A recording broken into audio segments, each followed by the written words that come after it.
You know, I was thinking about how we treat our emotional wounds like they'll just go away if we ignore them. Oh, yeah. We just kind of look the other way. Right, like we pretend the bleeding has stopped. But truth is a lot like surgery. It might hurt for a moment, but it's the only way to actually get the healing started. Wow, yeah.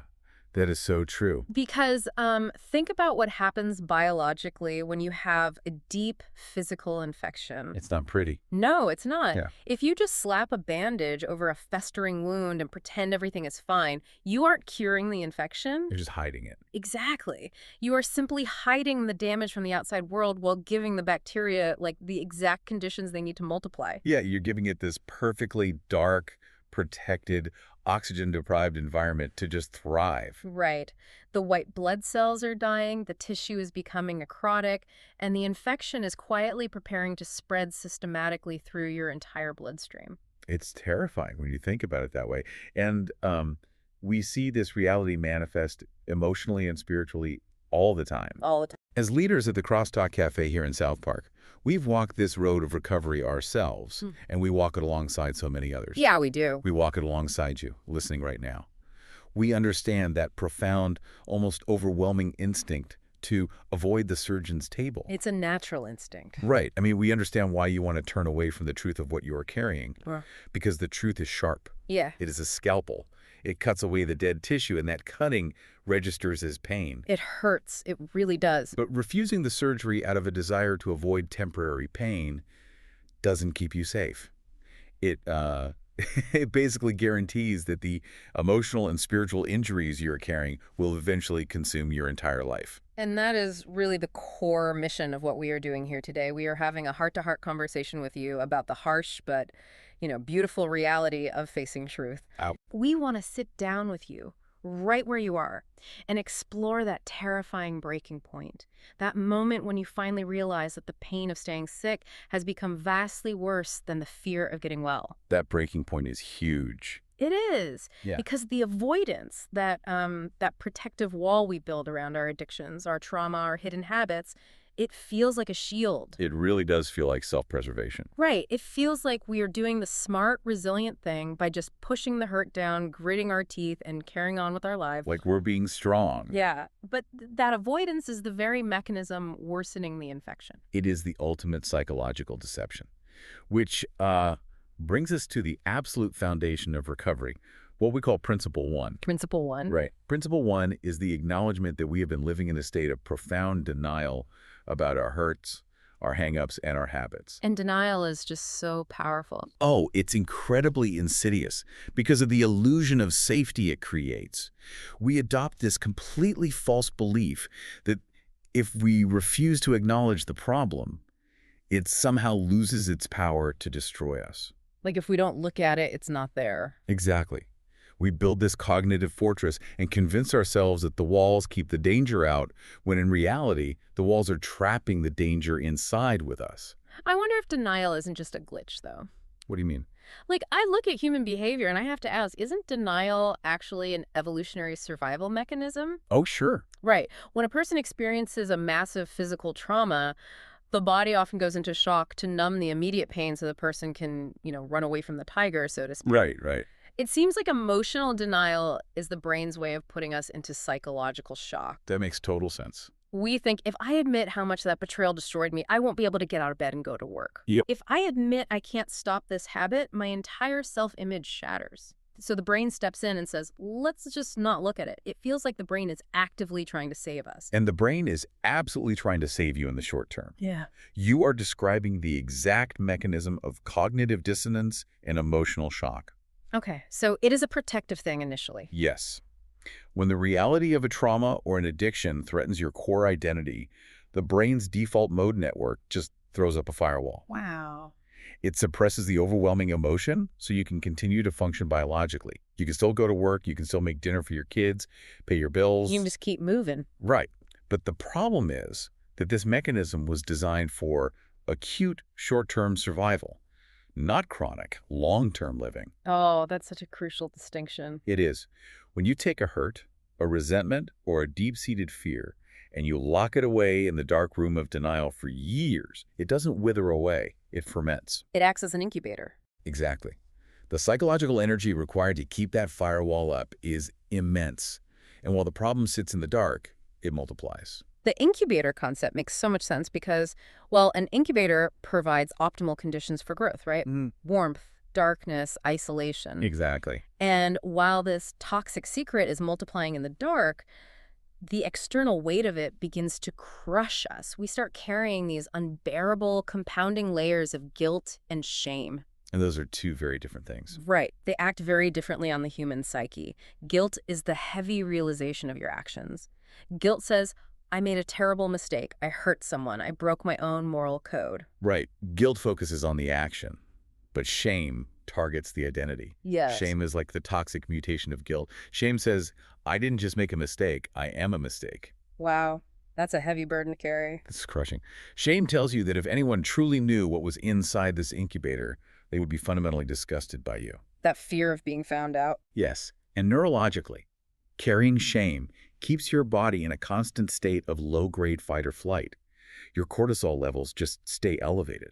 Your body never rests. Never. Your nervous system never fully relaxes because you are constantly scanning your environment, terrified of being found out. Right, so you hide the wound deeper. You reinforce the walls of denial, and the physiological and spiritual burden just gets heavier. Let me offer a physical way to visualize this. Okay. Imagine you are walking down the street and you suffer a terrible fall, resulting in a severe broken arm, like a compound fracture. Man. Right, the kind of break that absolutely requires a doctor to reset the bone and put it in a cast. Yeah, you need the hospital. But instead of going to the hospital, your denial kicks in. You decide you are going to hide it. Okay, I see where this is going. You go to your closet and you put on a massive, heavy wool winter coat. Oh, wow. You slide your broken, mangled arm into the sleeve, wincing in agony, and you zip the coat all the way up to your chin. That sounds miserable. It is. Now, you are walking around in the middle of July, sweltering, exhausted, wearing this suffocating coat. Just to hide it. Just to hide the injury from your family, your coworkers, your friends. Because they can't see the jagged bone, you try to convince yourself it's just a bad bruise.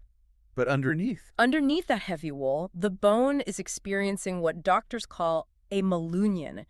It is setting wrong. Oh, that's terrible. The jagged edges are tearing into the surrounding muscle tissue. The pain is no longer just in your arm.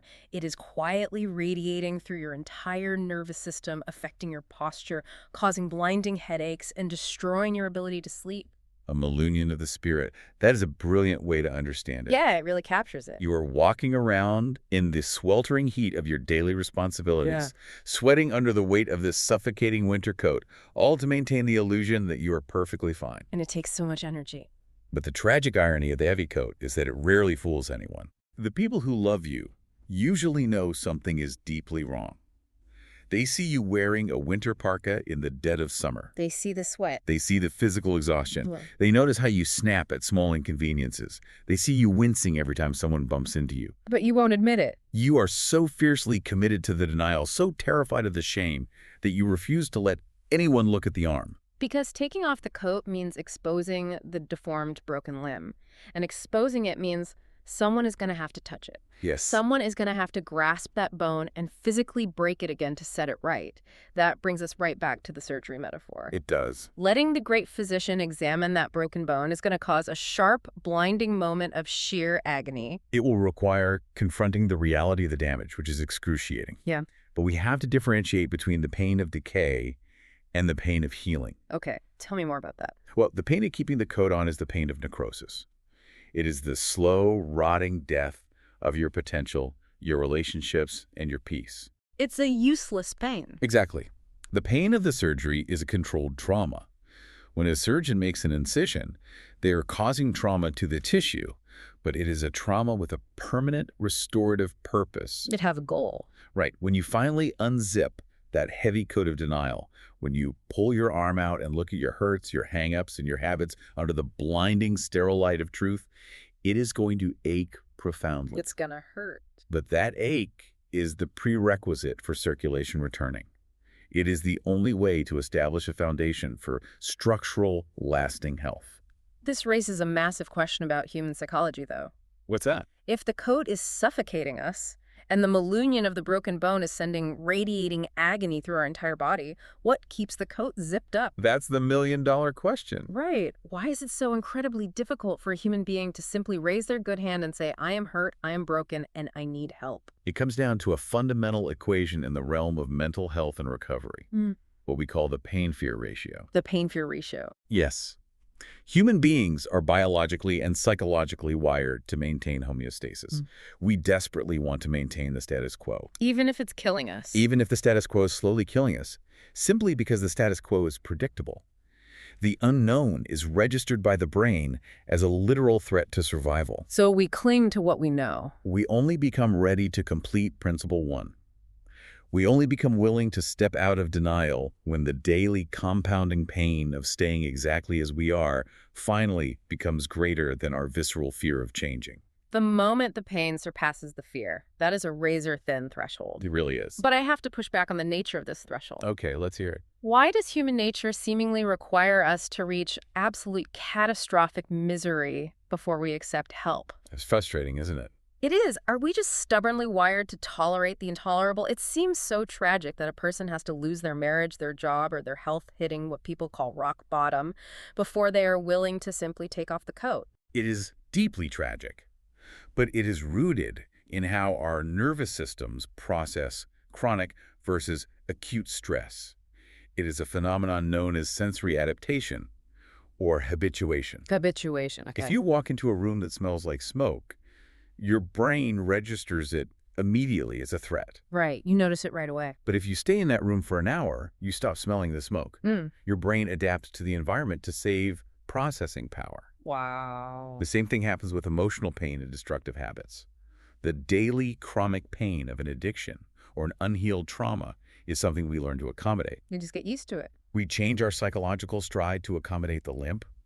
We acclimate to the misery. That's terrifying. It is. Taking the coat off and dealing with the shattered bone feels like an acute, sharp stress. The amygdala, the fear center of the brain, screams, no, avoid that acute pain. Just keep limping. The limp is familiar. The limp is safe. So we tolerate the intolerable because it happens by degrees. We don't notice the water is boiling until we are already cooking. But let's look closer at the fear side of this pain-fear ratio. What exactly is the amygdala screaming about?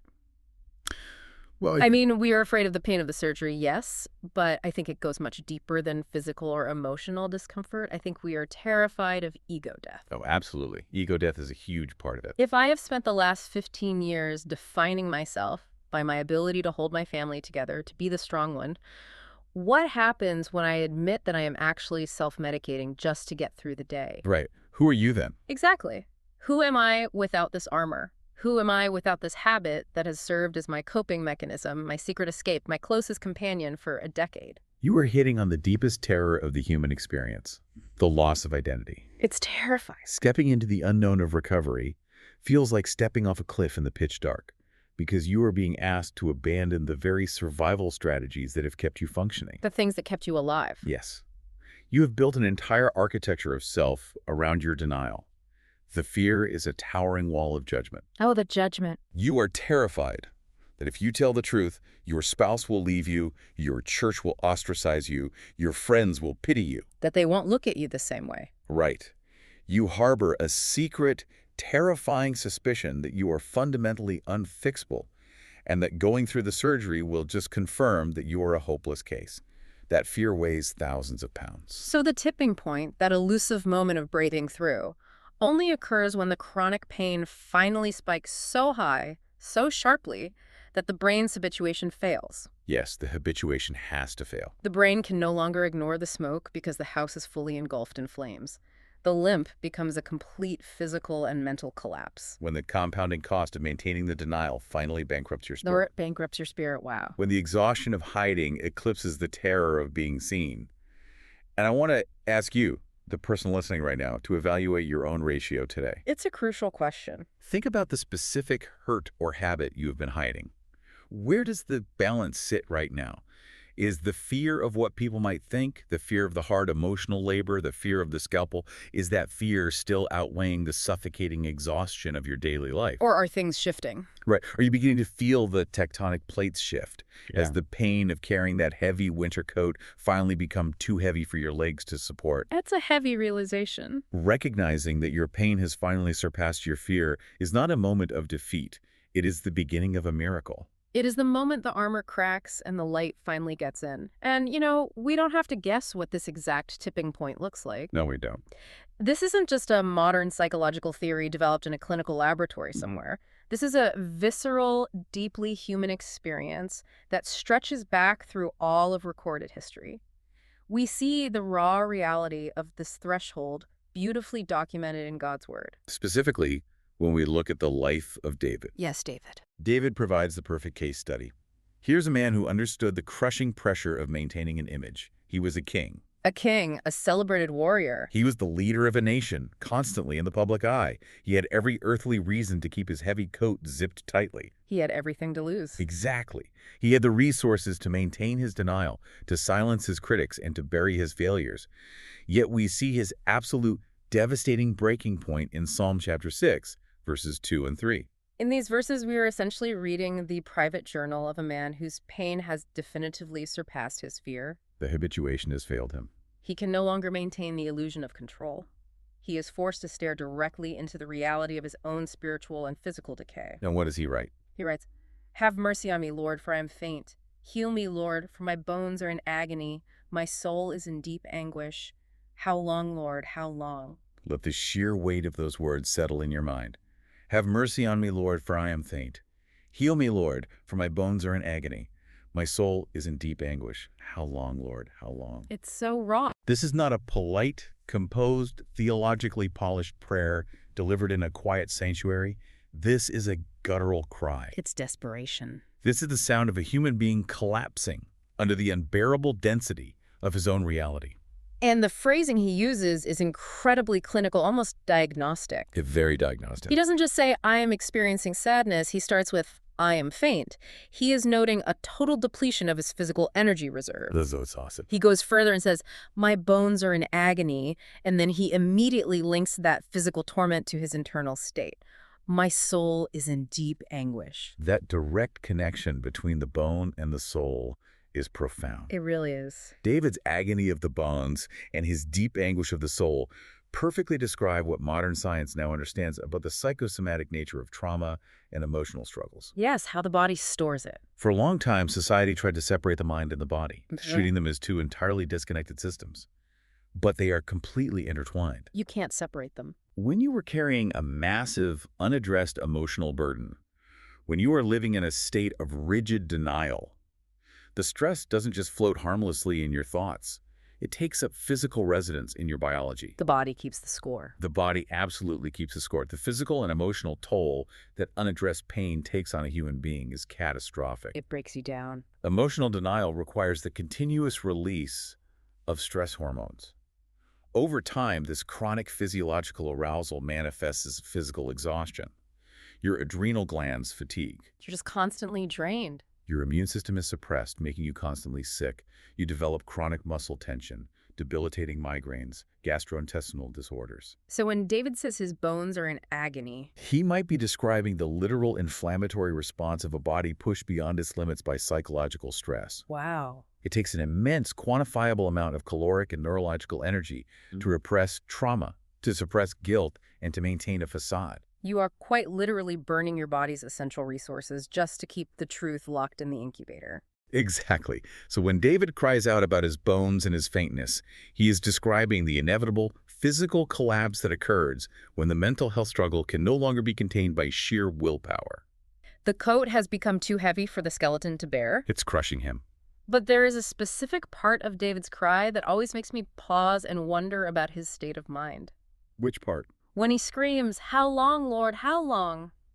It sounds almost accusatory. Right. It sounds like he is profoundly frustrated with God, as if he is saying, "Why are you taking so long to fix this mess? Why are you leaving me in this pain?" It does sound like that. Is he angry at God, or is something else happening with his perception of time? Isn't he actually just waking up to how long he's been hiding from himself? That is a phenomenal distinction. When we are deep in the throes of our pain, our immediate reflex is to look outward. We blame everyone else. We blame our circumstances, we blame our spouses, we blame our bosses, and we certainly blame God for the duration of our suffering. We demand to know, how long will you let this happen to me? Why are you doing this? But what is actually occurring in that exact moment of crisis is the sudden, shocking collapse of time dilation. Time dilation. When you are in denial, time moves strangely. You survive day by day, hour by hour. But when the denial shatters, you suddenly experience a panoramic view of your life. Oh, wow. You look back and realize with sheer horror, I have been living like this for months, for years, for decades. It is the horrifying shock of realizing how long you've been wearing the winter coat. Yes. You suddenly feel the oppressive heat. You smell the stale sweat of your own fear. You feel the radiating, sickening ache of the broken bone. And the reality crashes over you. It crashes hard. I have been carrying this rotting limb for 10 years. How did I let it go in this long? How did I waste a decade of my life pretending I was fine? It is a moment of acute grief for lost time. That's heartbreaking. And while that realization is agonizing, it is absolutely vital for anyone entering recovery to understand this. Feeling the deep anguish is not a sign of failure. It feels like failure, though. It does, but it is the very evidence of your awakening. So often, when people first step into the Crosstalk Cafe, when they finally drop the facade and allow themselves to feel the grief, the anger, and the crushing exhaustion, they completely panic. They think they're doing it wrong. They think, I must be doing this recovery thing wrong because I feel substantially worse right now than I did when I was drinking or when I was isolating. Exactly. I hear it all the time. People say, I started trying to get healthy. I started being honest, but now I just feel like I am falling apart completely. My anxiety is through the roof. The pain is worse than ever. But the falling apart is simply the physical sensation of taking off the coat. It's the unzipping. The feeling of deep anguish is not a regression into sickness. It is the first true progression toward health. That is such a vital reframe. It is the mandatory, necessary realization required in the early stages of recovery to actually be rid of the pain. You cannot heal what you refuse to feel. You cannot heal what you refuse to feel. Your nervous system has to process the backlog of suppressed emotion. David had to feel the literal agony in his bones before he can legitimately ask for the healing. The anguish is the physiological alarm bell that finally prompts you to call the surgeon. Think about a limb that has fallen dead asleep because the circulation was cut off. Oh, that's a perfect way to picture it. When you finally move and the blood rushes back into the leg, the pain is blinding. It is an excruciating pins and needles agony. It hurts so much more than when it was numb. But that pain isn't a sign that your leg is dying. It means circulation is returning. Yes. It means the nerve endings are firing again. It means the tissue is coming back to life. It means you are not numb anymore. And being numb is what was slowly killing you. Precisely. The numbness was the true danger. Yeah. The numbness allowed the tissue to die quietly. Right. The pain you feel when you step out of denial is the definitive evidence of life returning to your spirit. But we cannot just leave you sitting in the anguish. No, we definitely can't.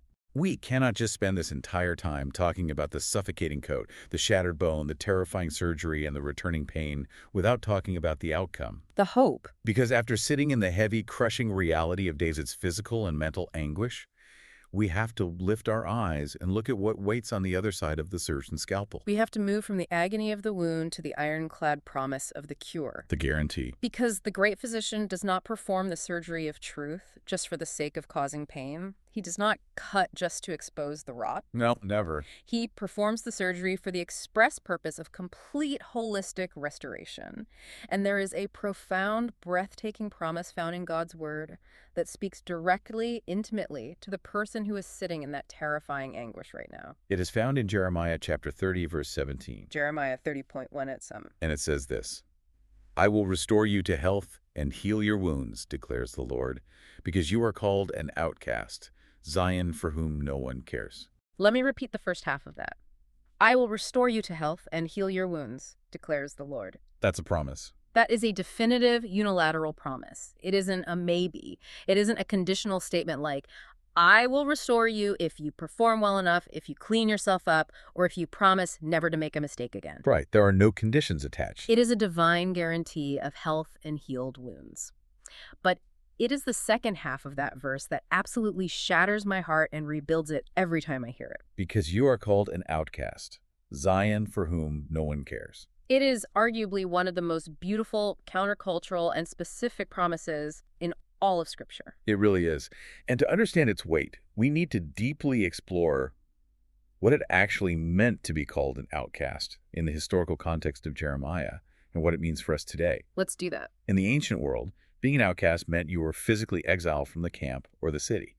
Whether due to leprosy, disease, or extreme poverty, you were stripped of your social safety net. You are on your own. You were entirely vulnerable to the elements, to predators, to starvation. It was a social death sentence. That's incredibly bleak.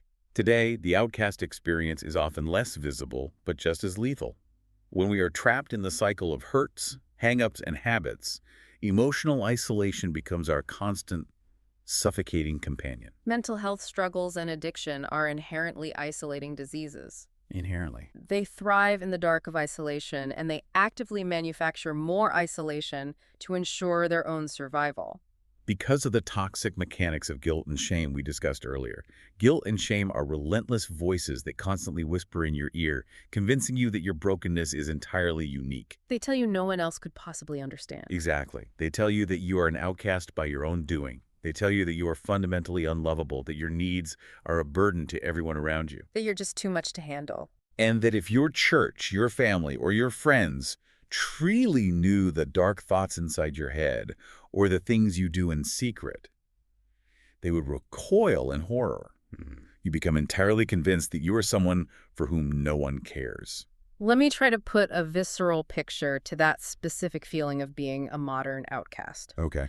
Imagine you are sitting in the middle of a brightly lit, crowded room. Right. Maybe it is a vibrant neighborhood party, maybe it is a chaotic family Thanksgiving dinner, or maybe it is sitting right in the middle of a packed pew on a Sunday morning. You are completely surrounded by people, bodies are everywhere. Right. No physical isolation. People are talking, laughing, sharing stories, interacting, but you feel like you are speaking a dialect that no one else in the room possesses the ability to understand. Oh, man. You are entirely present physically. Your body is taking up space in the chair.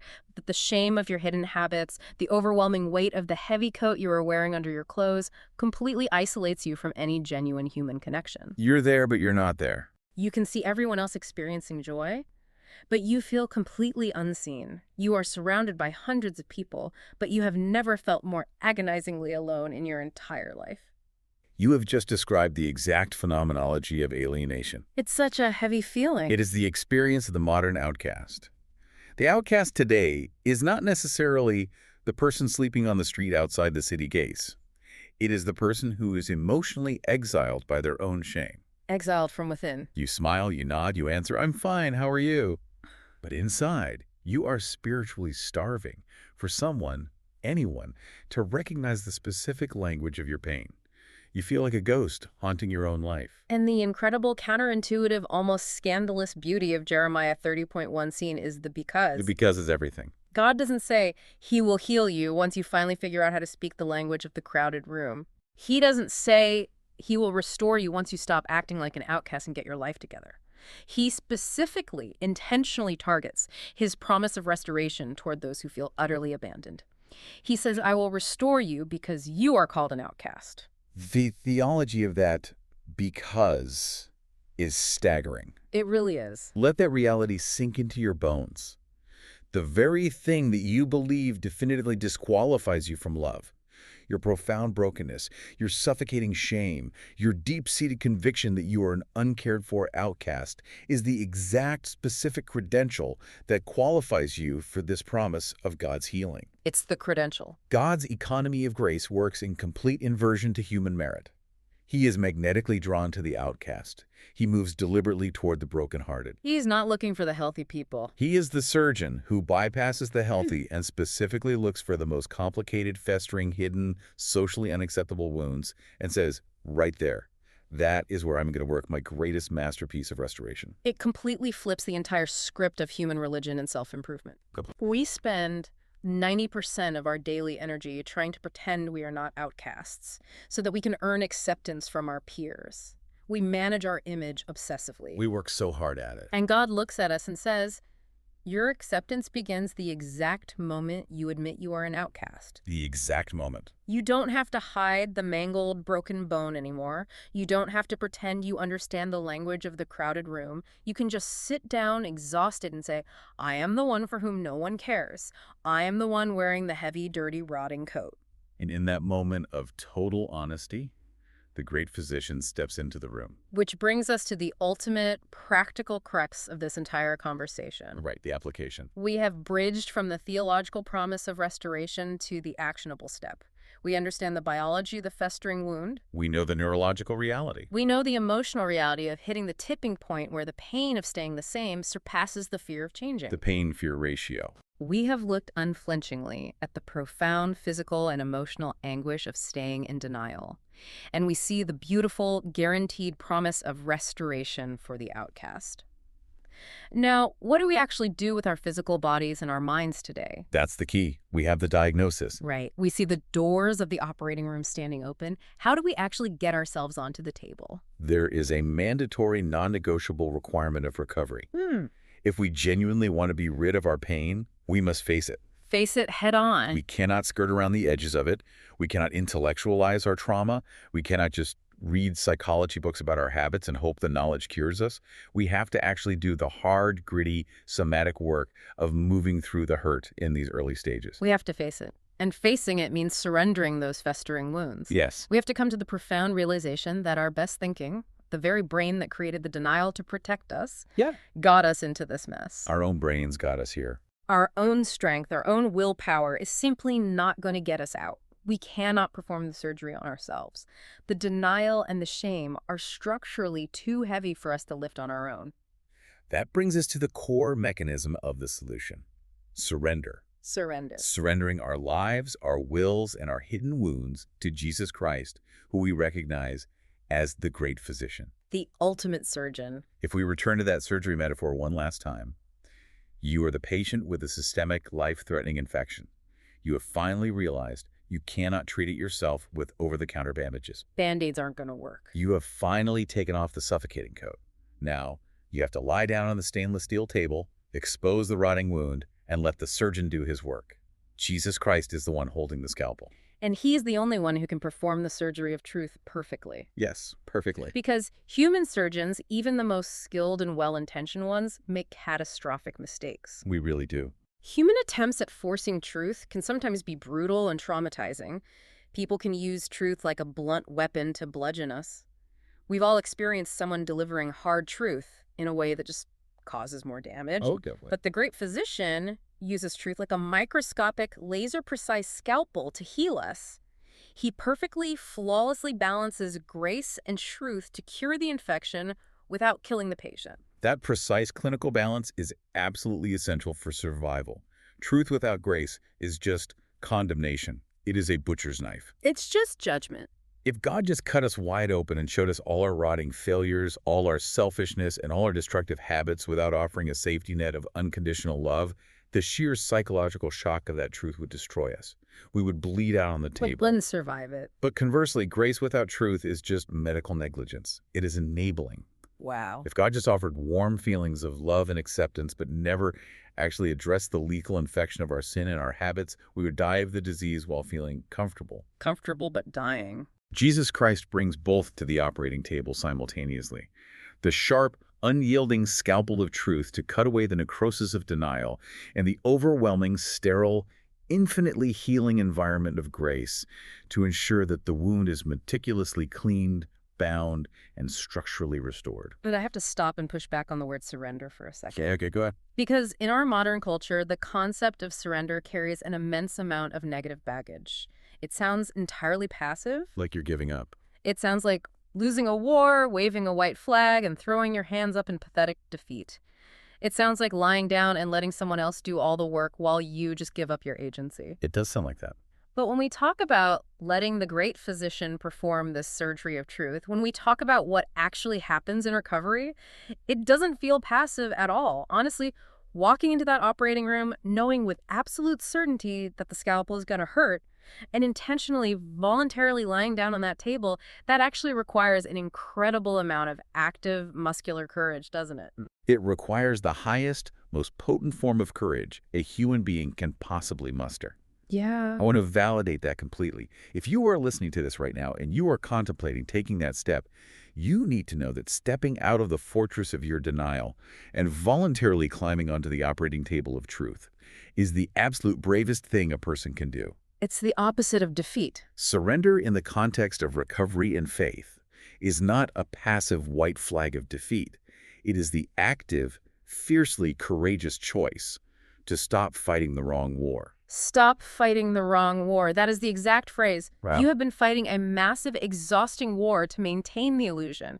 You have been fighting your own conscience to keep the coat zipped up. You have been at war with your own reality, fighting to keep the truth at bay. Exact. Surrender means looking at the great physician and saying, I am actively laying down the weapons of my denial.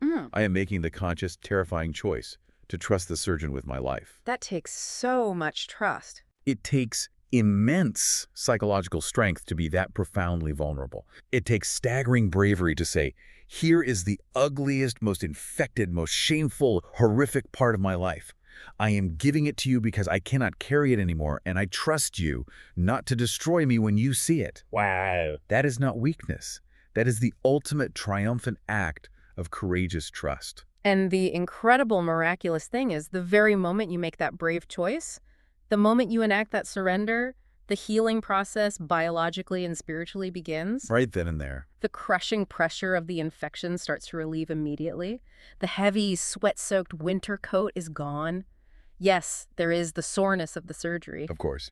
There is a tender, sensitive recovery period where you have to go through physical therapy, so to speak. You have to learn how to walk without the limp that defined you for a decade. A whole new way to live. You have to learn how to process your emotions without reaching for the habit that used to numb them. But it is the soreness of new life, not the sickening agony of decay.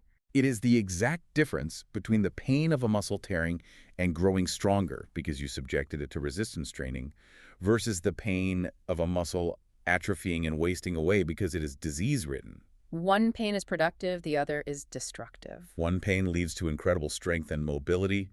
The other pain leads to paralysis and death. The surgery of truth leads to vibrant, resilient life. So as we wrap up this heart-to-heart conversation today, I want to leave you with a final provocative thought to mull over in the quiet moments of your day. A great thing to think about. We have talked extensively about the outcasts, the heavy armor of denial, and the pain of the wound. But I want you to think about the future of that wound. What comes next? In physical surgery, when a deep incision heals perfectly, it leaves a scar. That scar tissue is actually stronger than the original skin. Structurally stronger. Think about what might happen if you let the great physician heal your hidden wound.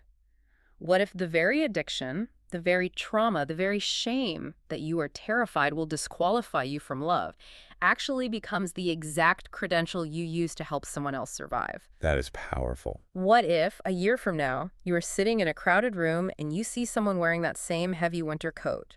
And because of your healed scar, you are the only person who knows how to speak their language. You can recognize them instantly. What if your healed wound becomes the proof to another outcast that the surgery actually works? That is the beautiful reality of the wounded healer. Yes, the wounded healer. That is the life of purpose and profound connection waiting for you on the other side of the scalpel. And you absolutely do not have to walk toward that operating table alone. No, you don't. In fact, human beings were never psychologically or spiritually designed to heal in isolation. That is precisely why the Crosstalk Cafe exists. That's why we're here. That is why we are here, sitting in these chairs, having this conversation. We want to warmly, urgently invite you to stop doing this alone. We want to invite you to join our community at Peters Creek Baptist Church in South Park, Pennsylvania. We walk this exact road together every single week. We are a room full of outcasts with healing scars, and we would be honored to have you join us. We really would. Let me give you the exact schedule for how our Friday evenings look, so you know exactly what to expect when you walk through the doors, removing any anxiety about the unknown. Take the mystery out of it. Exactly.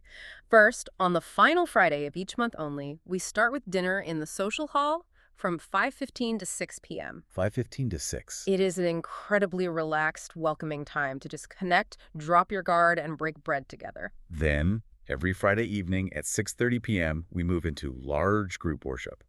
This is where we gather together collectively, focus our minds, and prepare our hearts to receive the truth and grace we need for the work ahead. Following that, from 7:30 to 8:30 p.m., we break out into gender-specific small groups. The small groups are where the real work happens. This is the safe, highly confidential space where you can actually start talking about the heavy code.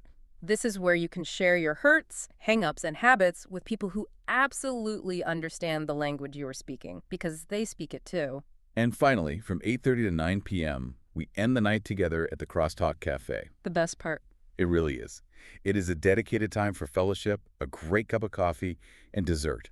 It provides a vital chance to decompress, laugh, and connect after the heavy emotional lifting of the small groups. If you want to reach out before you come, if you are nervous, or if you have any questions at all about the process, we genuinely want to hear from you. We are always here. You can email Craig Amstone directly at craig.amstone@gmail.com, or you can contact the church office at info@pcbc.church. You can also find more detailed information by visiting pcbc.church. Or if you are listening to this from outside the South Park area and you want to find a recovery group geographically near you, you can visit crlocator.com. We are so incredibly grateful to spend this time with you today. Remember, the doors to the Crosstalk Cafe are always open. Always open. You do not have to spend one more day wearing that heavy winter coat over your brokenness. The great physician is ready, the surgery of truth is waiting, and your complete healing is absolutely possible. We will be right here, ready and waiting to walk that road with you.